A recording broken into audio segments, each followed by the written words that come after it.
Hi, I'm Adam Rombel, Editor-in-Chief of the Central New York Business Journal, here today with the Rombel on Business Report.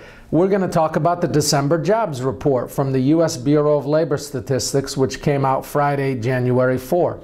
First, the headline numbers. The unemployment rate stayed steady at 7.8%, while economists were expecting 7.7%. U.S. employers added 155,000 people to their payrolls in December. That was slightly above the 150,000 jobs that economists had forecast.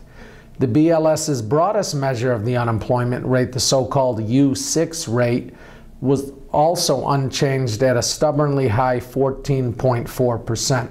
Remember, the U6 rate counts those people who are unemployed and have stopped looking for work, as well as those who do have jobs, but they're part-time jobs and they would prefer a full-time position. The 7.8% unemployment rate that gets all the headlines doesn't count those people.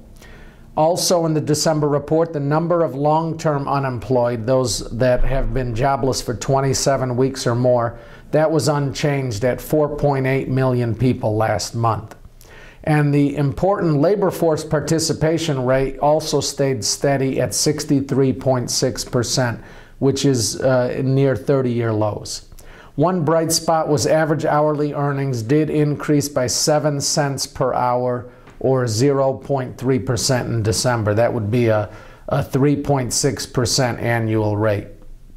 But the bottom line was this was another ho-hum jobs report, continuing the trend we've seen the last couple years of steady but underwhelming job growth. The result from all that is you have continuing high unemployment and a low labor force participation rate. But yet you see enough progress to keep the economy out of recession and keep the unemployment rate gradually ticking down over time.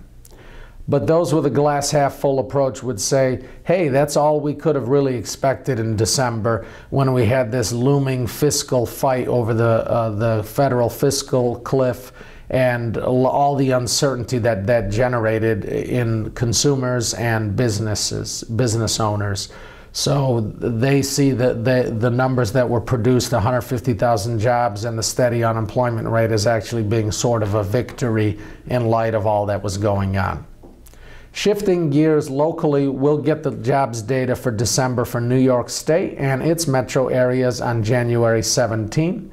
And on January 22, we'll get the data on unemployment rates for the metro areas, including Utica, Rome, Binghamton, and of course Syracuse. We'll be here to track all of that. Again, I'm Adam Rombel, Editor-in-Chief of the Central New York Business Journal.